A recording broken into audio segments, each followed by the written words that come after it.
There's a flow to history and culture. This flow is rooted in what people think, and what they think will determine how they act. There is violence and a breakdown in society up to the point in which it's unsafe to walk through the streets in many of the cities of the world. On the other hand, there is a danger of an increasing authoritarianism to meet the threat of chaos in our own countries and internationally. Should we despair and give in? If not, how should we then live? The answer as to whether we should throw up our hands and give in is no. There are good and sufficient reasons for this. We can receive help from a quarter, which would be unexpected to most modern men. But to understand how, we have to delve back into history.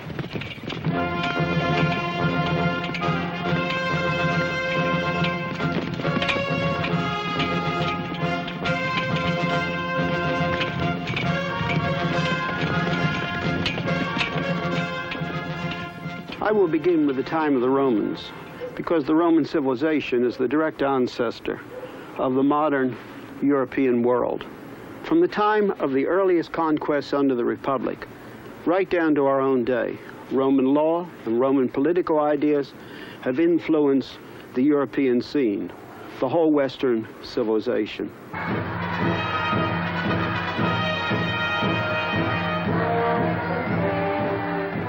The Roman Empire was great, both in size and military strength. It reached out over much of the known world. Its roads led over all of Europe, the Near East, and North Africa. All the way from Hadrian's Wall, which was built to keep out the Scots, who were too tough to conquer, to the forts on the Rhine River, to the north of Africa, to the Euphrates River, and the Caspian Sea. In one conquest, the Roman legions crossed the Alps, came down the Rhone Valley past the peaks of the Dent-de-Midi to that place which is now called Vevey in Switzerland.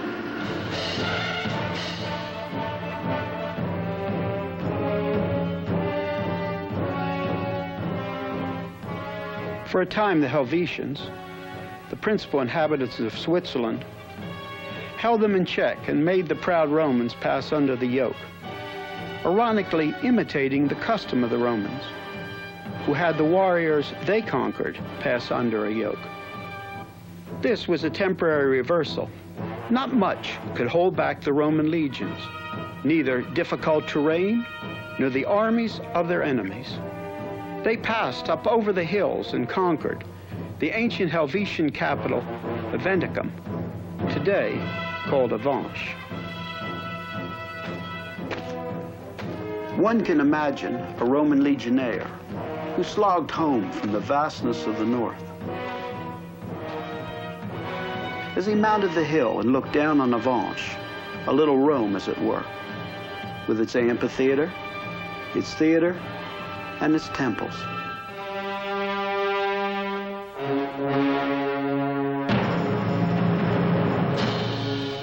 I love Avanches. It contains some of my favorite Roman ruins north of the Alps.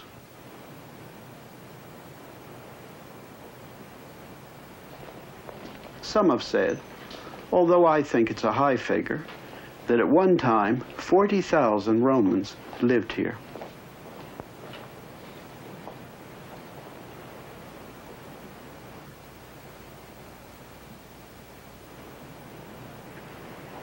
The opulence of Rome was here at Avanches. This gold bust of Marcus Aurelius was found here.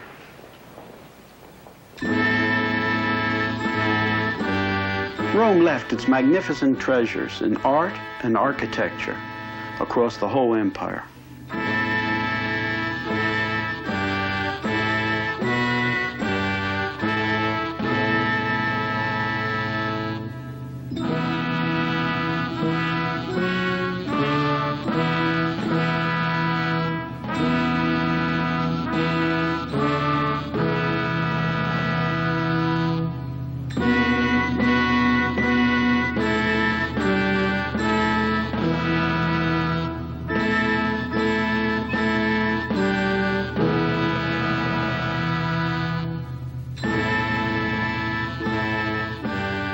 In many ways, Rome was great, but it had no real answers to the basic problems that all humanity faces. When a culture tries to build only on its military strength, very, very soon, these will prove not to be sufficient, for the simple reason that without a sufficient base of knowing what is right, what is wrong, why we should do certain things in contrast to why we should do certain others, no amount of military might is sufficient. Rome first tried to build upon the decisions of accepted citizens of the Republic, and later on the decisions of its emperors.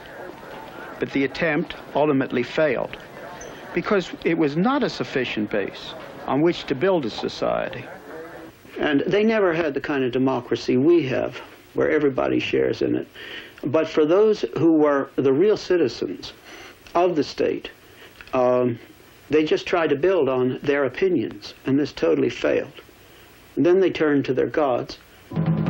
This is the goddess Diana, whose temple was in Ephesus, which is in modern Turkey. The Romans, like the Greeks before them, also tried to build upon their gods, in the hope of having something big enough upon which to rest their society. But their gods were not big enough, because they were finite. That is, they were limited. They were like bigger men and women, not basically different from human men and women. They were amplified humanity, not divinity. This being so, the Romans had no sufficient base intellectually. That is, they did not have anything big enough or permanent enough to which to relate either their thinking or their life. Therefore, they had no value system strong enough to bear the strains of life, either individual or political.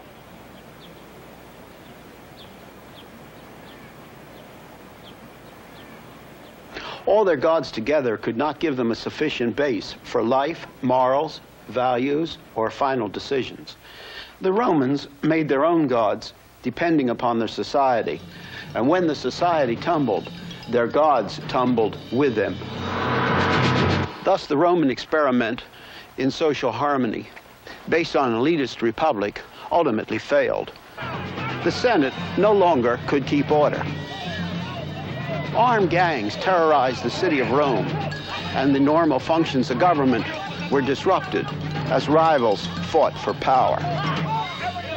Self-interest took the place of social interest, no matter how sophisticated the trappings. Thus, in desperation, the people accepted authoritarian government. In the days of Julius Caesar, Rome turned to an authoritarian system centered in Caesar himself. As Plutarch put it, the Romans made Caesar dictator for life, in the hope that the government of a single person would give them time to breathe after so many civil wars and calamities. This was indeed a tyranny avowed, since his power now was not only absolute, but perpetual too. After Caesar's death, Octavian, later called Caesar Augustus, grandnephew of Caesar, came to power. The great Roman poet Virgil, friend of Augustus, wrote in his Aeneid, saying that Augustus was a divinely appointed leader, and that Rome's mission was to bring peace and civilization to the world. Because Augustus offered external and internal peace, while keeping the outward forms of legal constitutionality, Romans of every class were ready to allow him total power in order to restore and assure the functioning of the political system, of business, and the affairs of daily life. After 12 BC, he became the head of the state religion with the title Pontifex Maximus. All men were urged to worship the spirit of Rome and the genius of the emperor. Later, this became obligatory for all the people of the empire. And later still, the emperors simply ruled as gods. Augustus tried to legislate morals and family life, Later emperors tried impressive legal reforms and welfare programs, but a human God was a poor foundation, and Rome fell. It is important to realize the difference a people's worldview makes to their strength as they're exposed to the pressures of life. In the Roman era, we must understand that when one became a Christian, it meant that he stood not only opposed to the surrounding religions, but the entire culture built on those religions.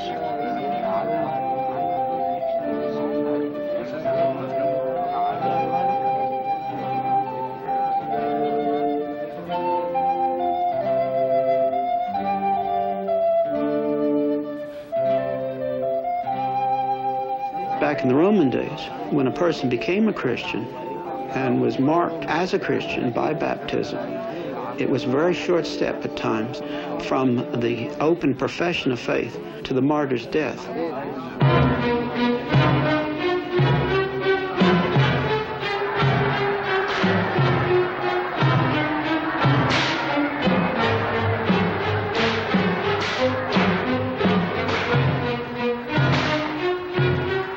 Rome was cruel, and its cruelty could perhaps be best pictured by the events which took place in the Roman arenas. For example, the gladiator one sees in this statue.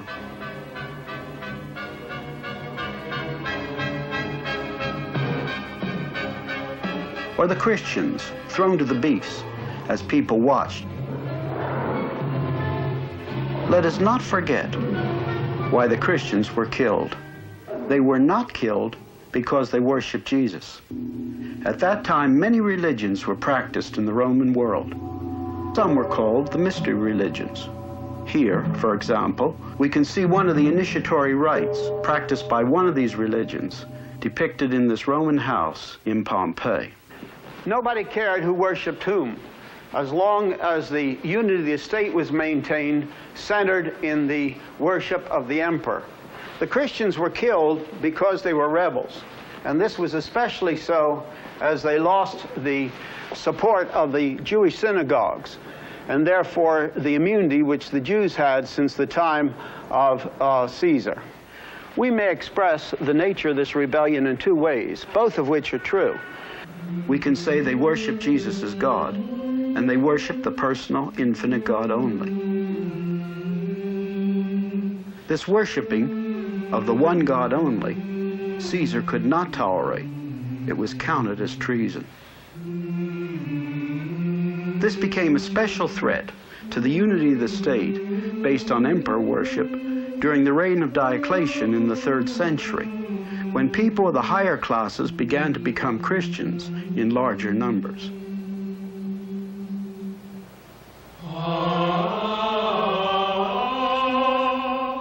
In the Roman era, when one became a Christian, it meant that he stood not only opposed to the surrounding religions, but the entire culture built on those religions.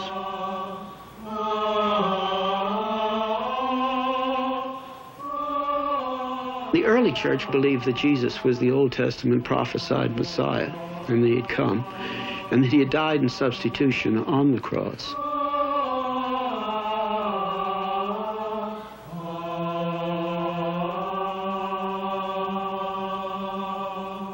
The second thing, however, is something that we're apt to forget, and that is that they really did believe that the Old Testament and the revelation in Christ and the growing New Testament, it was growing then, of course, say the 1st century, was God who had spoken, and that God had given truth, and as such they were not caught in the flux of the relativistic Roman world, because it really was relativistic, much like our own day. A weak base for a culture or an individual can only stand when the pressures are not too great. As an illustration, let us take this bridge. The Romans built many little humpback bridges like this over the streams of Europe. People and wagons went over them safely for centuries, for 2 millennia. But now, if someone would drive a heavily loaded truck over these, they would break. It is this way with the lives and value systems of individuals and cultures.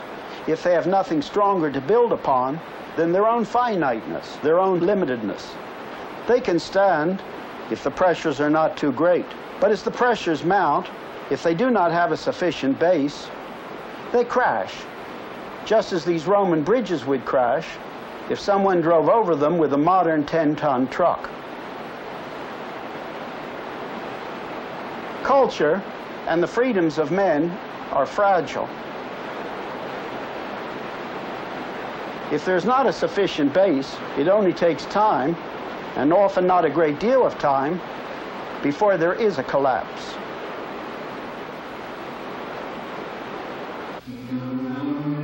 In catacombs such as these here in Rome, the Christians buried their dead and met for worship.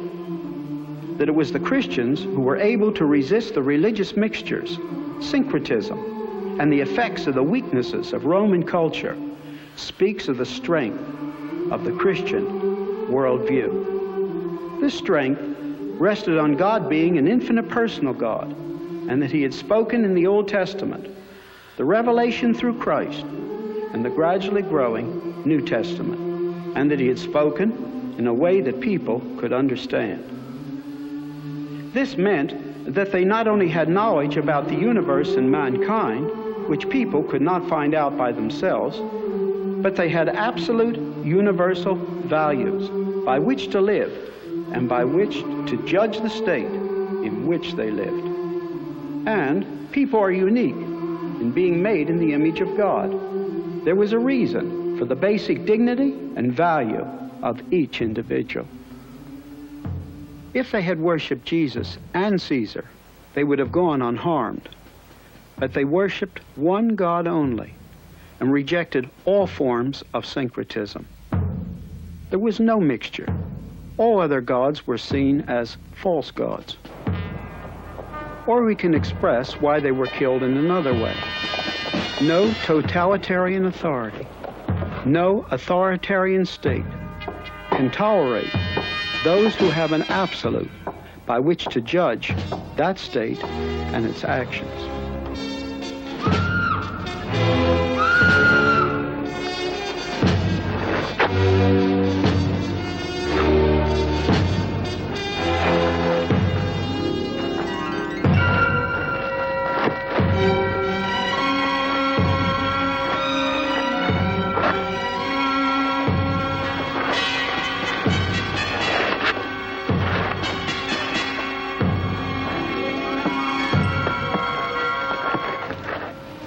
The Christians had a universal standard by which to judge not only personal morals, but the state. So they were counted as the enemy of totalitarian Rome.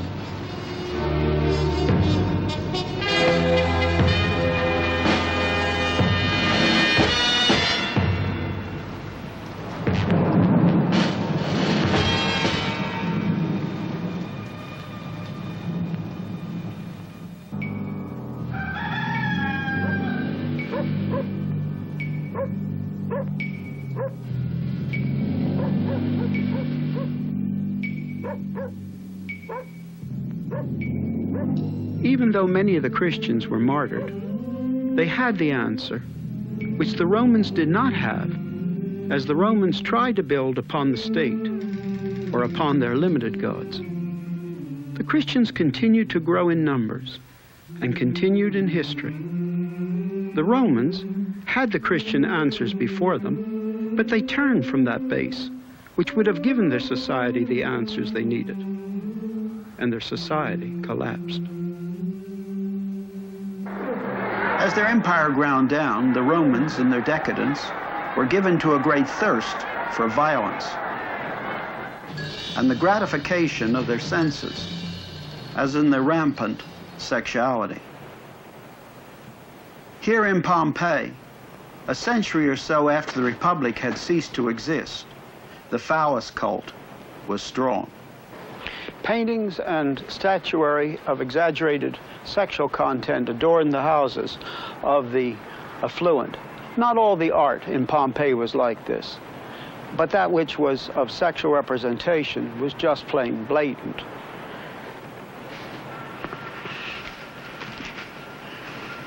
Rome collapsed, not from external, but from internal weaknesses. Even though Emperor Constantine ended the persecution of the Christians, and Christianity became a legal religion in 313 AD, and the official state religion of the empire in 381 AD, the majority of the people went on in their old ways. Apathy was the chief mark of the period. The elite abandoned intellectual life for their social life. Apathy also showed itself in the arts, with a lack of creativity. Officially sponsored art became decadent. The music became increasingly bombastic. Look at these 4th century works here on the Arch of Constantine. And in contrast, these handsome 2nd century works of art taken from earlier monuments from the period of Emperor Trajan. This portrait of Emperor Valentinian is so much inferior to this likeness of Emperor Nero, which was minted 300 years earlier.